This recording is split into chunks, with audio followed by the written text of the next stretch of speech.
Hello students, कैसे हो सब लोग? बढ़िया, पढ़ाई वगैरह चल रही है? ओके। तो एक बच्चे का कमेंट था कि सर कोऑर्डिनेट ज्योमेट्री करा दो पहले। तो देखते हैं बच्चों, आज कोऑर्डिनेट ज्योमेट्री की बात करेंगे हम आज के वीडियो में।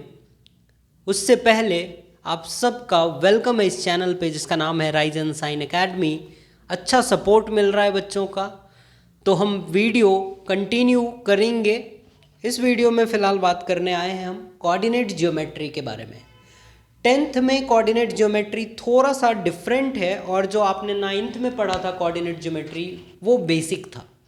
यानी 9th स्टैंडर्ड 9th सीबीएसई में जो आपने कोऑर्डिनेट ज्योमेट्री पढ़ा वो बेसिक्स पढ़ा आपने, और यहाँ पे हम थोड़े से उसके एडवांस लेवल की बातें करेंगे। सो चलिए बिना देर किए स्टार्ट करते हैं। कोऑर्डिनेट ज्योमेट्री लेसन का नाम है कोऑर्डिनेट ज्योमेट्री। कोऑर्डिनेट ज्योमेट्री बात करेंगे बच्चों। थोड़ा सा मैं आपको पहले एक्सप्लेन कर दूं बेसिक्स, जो कि आपने 9th में पढ़ा था। किसी भी प्लेन में, याद रखना मैं छोटी छोटी बातें साइड में लिख देता हूँ। किसी भी प्लेन को, अगर किसी प्लेन में आपने दो एक्सेस बनाई, दो एक्सेस मतलब दिस इज वर्टिकल एक्सिस जिसको हम कहते हैं क्या, वाई एक्सिस। क्या कहते हैं इसको? वाई एक्सिस कहते हैं। हॉरिजॉन्टल एक्सिस को एक्स एक्सिस कहते हैं। दोनों जहां मिलता है इस पॉइंट को ऑरिजिन कहते हैं। दोनों जहां पे मिलता है उस पॉइंट को हम ऑरिजिन कहते हैं। एक्स एक्सिस का एक और नाम है ABSCISS एब्सिसा।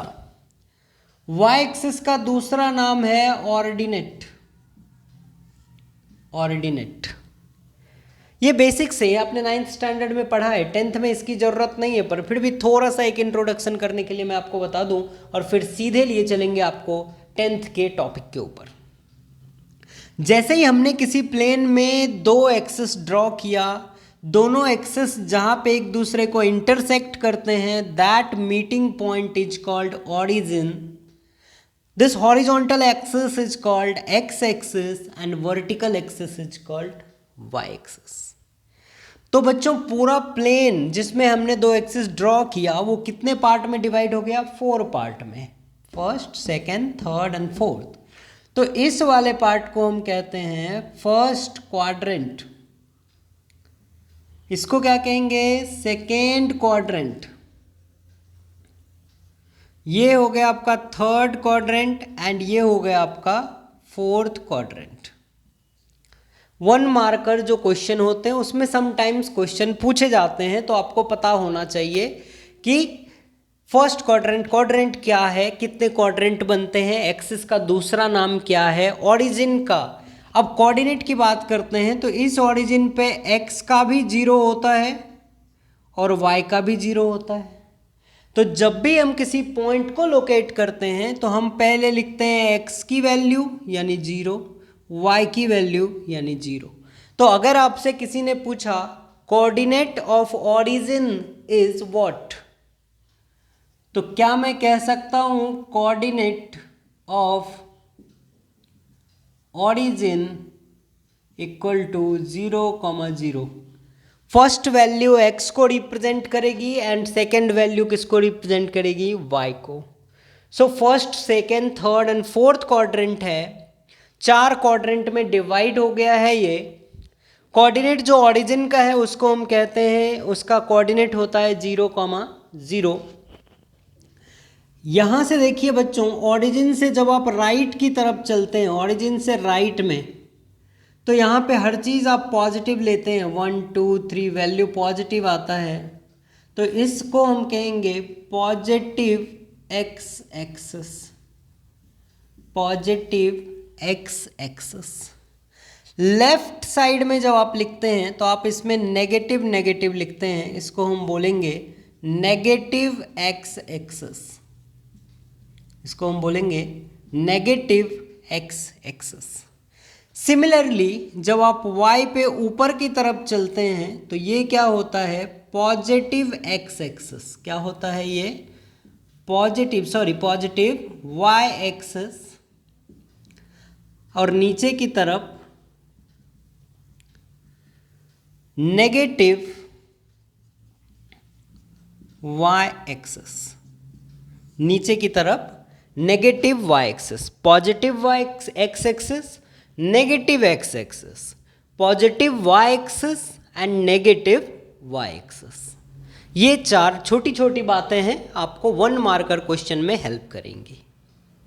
ठीक है, अब अगर यहीं पे मैं आपको कहूं कि इस 3 से इस 4 की बीच की डिस्टेंस बताओ, क्या कहूं मैं आपको कि ये जो 3 है, ये जो 4 है, इस बीच की डिस्टेंस को बताओ। देखो फॉर्मूला मैं बता दूंगा अभी 2 मिनट में, और सारे क्वेश्चन फॉर्मूले पे ही होंगे, लेकिन एक बेसिक अंडरस्टैंडिंग कि आखिर फॉर्मूला आया कहाँ से, जस्ट ये आपको बताना चाहता हूं, इसलिए मैं ये कर रहा हूं। क्लियर है?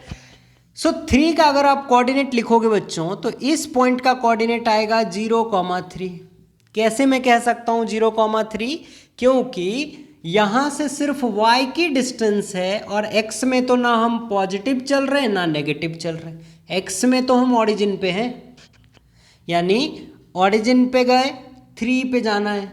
अगर मैं यहाँ से यहाँ आ जाता तो आप बोलते सर आप पॉजिटिव x में चले हो थोड़ा, यहाँ से मैं इधर आ जाता तो आप क्या बोलते नेगेटिव में चले हो थोड़ा, लेकिन मैं जगह से ही ऊपर की तरफ बढ़ रहा हूँ, यानी 0 जहाँ पे x 0 है y 0 है, वहीं से ऊपर की तरफ बढ़ रहा हूँ। तो जैसे जैसे मैं ऊपर जाने लगूंगा तो क्या आएगा, y की वैल्यू बढ़ेगी लेकिन x तो 0 रहेगा, तो कोऑर्डिनेट बन गया 0,3। सिमिलरली यहाँ पे बनेगा 4,0, इस पॉइंट का कोऑर्डिनेट कैसे बनेगा, जब आप यहाँ से चलेंगे 1 2 3 4, लेकिन y तो नहीं बढ़ रहा है ना हम ऊपर जा रहे हैं ना नीचे आ रहा है, समझ रहे हो। y इस एक्सिस से जब हम ऊपर जाएंगे तो y मिलेगा, इस एक्सिस से नीचे जाएंगे तो -y मिलेगा, लेकिन मैं ऊपर नीचे जा नहीं रहा हूँ ना, मैं इसी लाइन पे हूँ और यहाँ 4 तक पहुँच रहा हूँ, तो क्या बढ़ रहा है, सिर्फ x, तो कोऑर्डिनेट क्या बनेंगे 4,0। अब ये एक राइट एंगल ट्राइंगल है, अब ये क्या है, एक राइट एंगल ट्राइंगल है। देखिए इस पॉइंट का कोऑर्डिनेट कितना है 0,3, इस पॉइंट का कोऑर्डिनेट कितना है 4,0, यहाँ पे कोऑर्डिनेट कितना है 0,0। अब राइट एंगल ट्राइंगल में आपको पता है पाइथागोरस थ्योरम, क्योंकि हमको डिस्टेंस किसकी फाइंड करनी है। फॉर एग्जांपल अगर मैं नेमिंग दे दूं ABC, तो आपको डिस्टेंस किसकी फाइंड करनी है AC की। तो पाइथागोरस क्या कहता है, AC का स्क्वायर जो होगा वो बराबर होगा AB square plus BC square के। Got it. So Pythagoras theorem के अकॉर्डिंग अगर हम चलें तो पाइथागोरस थ्योरम के कहने का मतलब है square of hypotenuse is equal to sum of square of remaining 2 sides. So square of hypotenuse AC square is equal to AB square plus BC square. Value अगर पुट करें तो यहां से यहां तक कितना डिस्टेंस है बच्चों 4, 4 है ना ये लेंथ, देखिए 4 है। तो AC स्क्वायर तो हमें फाइंड करना है, एज इट इज लिख दीजिए। AB यहां से यहां तक कितनी डिस्टेंस है बच्चों 3,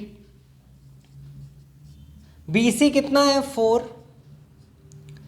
तो AC square is equal to 9 plus 16 कितना हो जाएगा 25। So AC is equal to √25 यानी कितना आ गया 5। इसी को अगर मैं जनरलाइज करूं, अगर इसी को मैं जनरलाइज करूं, एक फॉर्मूला बनाना चाहूं तो क्या होगा, देखिए ये हमारा पॉइंट है और ये पॉइंट है, तो इस पॉइंट को मैं ऐसा भी लिख सकता हूं y2 माइनस y1। क्यों, ये हमारा पॉइंट था और यहां से हम यहां तक गए, y कोऑर्डिनेट हमने कितना वेरी किया, यहां से यहां तक, इनिशियल y1 और फाइनल y2, तो y2 माइनस y1 करेंगे तो 3 पे आ जाएंगे। इसको हम क्या कहेंगे यहां से यहां तक x2 माइनस x1। अब देखिए वही कर रहे हैं हम, AB को क्या लिख सकते हैं, AC को क्या लिखेंगे, distance of AC is equal to AB कितना हो जाएगा y2 माइनस y1 का whole square plus x2 minus x1 का होल स्क्वायर, और रूट अंडर लगा देंगे, ये हो जाएगा हमारा फॉर्मूला। ठीक है, तो चलिए देखते हैं फॉर्मूला क्या है। 10th स्टैंडर्ड का कोऑर्डिनेट ज्योमेट्री यहाँ से होता है स्टार्ट।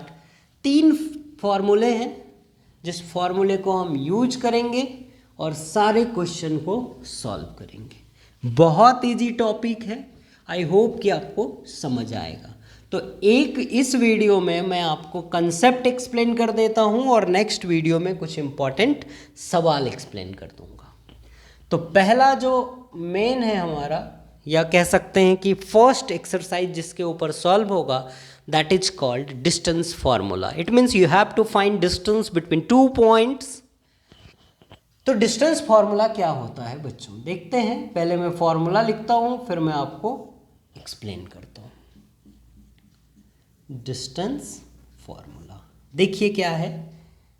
फॉर एग्जाम्पल ये एक 2 पॉइंट आपको गिवन है। इस पॉइंट का नाम ए है, जिसका कोऑर्डिनेट दिया है मान लीजिए 2, 3।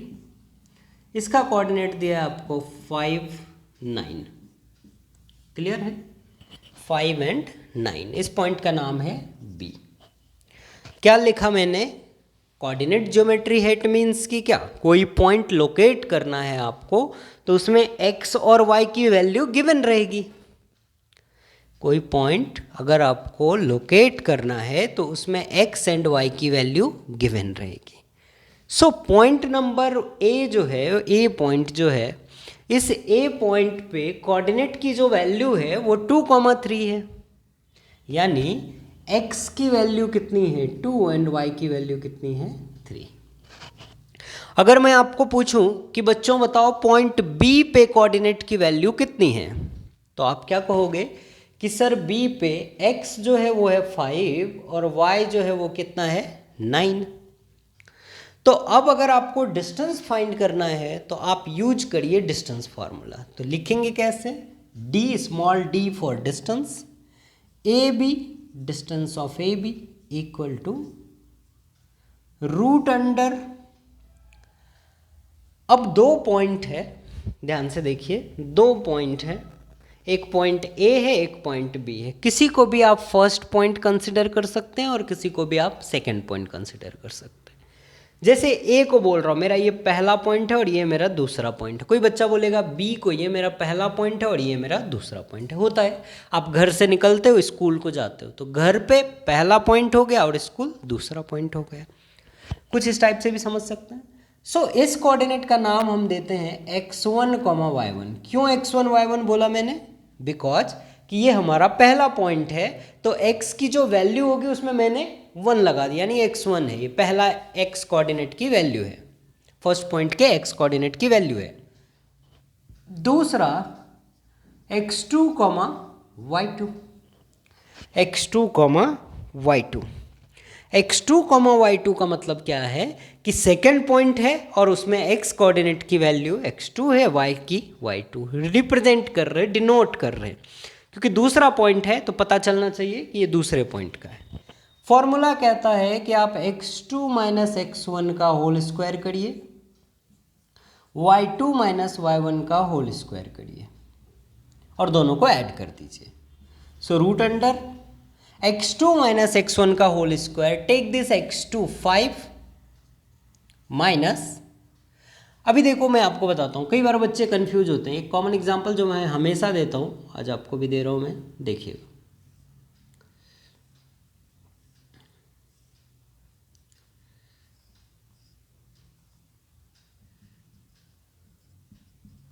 ये क्या है? एक चेयर है, मान लो चेयर है, और इस चेयर पे लिखा है नाम प्रियंका चोपड़ा का। आप टीवी में अवार्ड फंक्शन वगैरह देखते हैं, अवार्ड फंक्शन, कभी जी सिने अवार्ड्स, आईफा अवार्ड्स, ठीक है।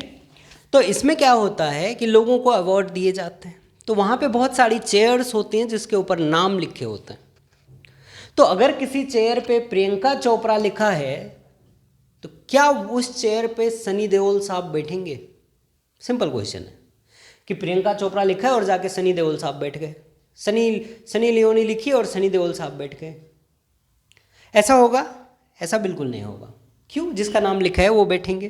तो क्लियर है यहाँ पे कि जो x2 है, तो इस x2 की जगह पे कौन बैठेगा? x2 की वैल्यू जो है 5, x1 की जगह पे कौन बैठेगा? 2, स्क्वायर है तो स्क्वायर, प्लस y2 की जगह पे कौन बैठेगा 9, एक y1 की जगह पे y1 की जो वैल्यू है वो बैठेगा और स्क्वायर, 5 माइनस 2 3 का स्क्वायर, 9 माइनस 3 6 का स्क्वायर। तो देखिए बच्चों कितना आ जाएगा, 3 का स्क्वायर 9 प्लस 6 का स्क्वायर 36 यानी आंसर हो जाएगा रूट अंडर 45। रूट अंडर 45 को हम थोड़ा सा सिंप्लीफाई कर सकते हैं, कैसे, 3 3 जा 9, 9 5 जा 45, टेक दिस पेयर, तो 3 बाहर आ जाएगा, रूट अंडर 5। ये हो गई डिस्टेंस। दो पॉइंट जो कि ए और बी गिवन था उसका बीच का जो डिस्टेंस है वो कितना होगा 3√5। सिंपलेस्ट फॉर्म में आप लिख सकते हैं अपने आंसर को। क्लियर है, नोट कर लीजिए, चलते हैं आगे, नोट कर लेंगे, आगे चलते हैं। एक छोटा सा क्वेश्चन मैं आपको और दे रहा हूं, आप लोग सॉल्व करके बताएंगे। एक पॉइंट है ए जिसका कोऑर्डिनेट है -2, 3 and second point is B, coordinate is -1, 0। क्या आएगा डिस्टेंस, क्या आएगा डिस्टेंस? Use distance formula. किसी को भी x1 y1 ले सकते हैं, take this x1 y1 and this one is x2 y2। किसी को भी x1 y1 ले सकते हैं और किसी को भी x2 y2 ले सकते हैं। लगाएंगे distance formula, d for distance, distance of AB is equal to square root x2 minus x1 to the whole square plus y2 minus y1 का होल स्क्वायर। पुट कर दीजिए, x2 कितना है -1, साइन के साथ रखेंगे -1, फॉर्मूले का माइनस है और फिर x1 खुद भी माइनस है। तो यहां बच्चों ध्यान रखना है आपको कि अगर फॉर्मूले का माइनस है तो वो सेपरेट अलग लिखा जाएगा और जो दूसरा माइनस है वो अपना अलग आएगा। प्लस y2 माइनस y1, सो 0 माइनस 3 का स्क्वायर, -1 माइनस, ये देखिए माइनस माइनस +2 और इसका हमने स्क्वायर कर दिया, 0 माइनस 3 और उसका स्क्वायर, -1 + 2। कंफ्यूज होने की जरूरत नहीं है, बड़ा वाला नंबर 2 है तो 2 माइनस 1 कितना होता है 1, तो 1 का स्क्वायर कर दिया, प्लस -3 का स्क्वायर 9, कितना हो गया √10। आसान है, डिस्टेंस फॉर्मूला आसान है यूज करना। अब इसमें आपको बहुत अलग अलग टाइप के क्वेश्चन मिलेंगे, जैसे कि डिस्टेंस फॉर्मूला का यूज कर करके मैं आपको बताता हूँ। 1 मिनट रुक जाइए ज़रा।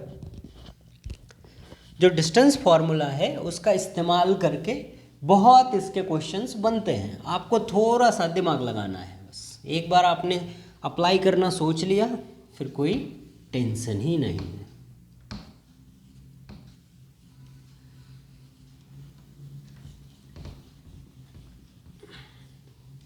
चलिए, जैसे आपके पास एक ट्रायंगल दिया रहेगा, बोलेगा क्या बोलेंगे क्वेश्चन में, क्वेश्चन क्या रहेगा,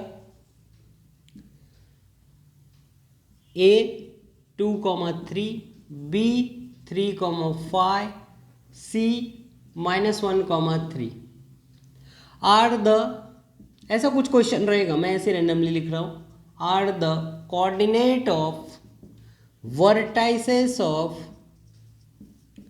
अ ट्राइंगल। ठीक है, are the vertices of triangle. अब आपको क्या कहा जाएगा कि write the name of the triangle formed. कैसे बताएं कि कौन सा ट्राइंगल है? आप सोचेंगे यहाँ एरिया लगाएं, पेरीमीटर लगाएं, कुछ लगाएं।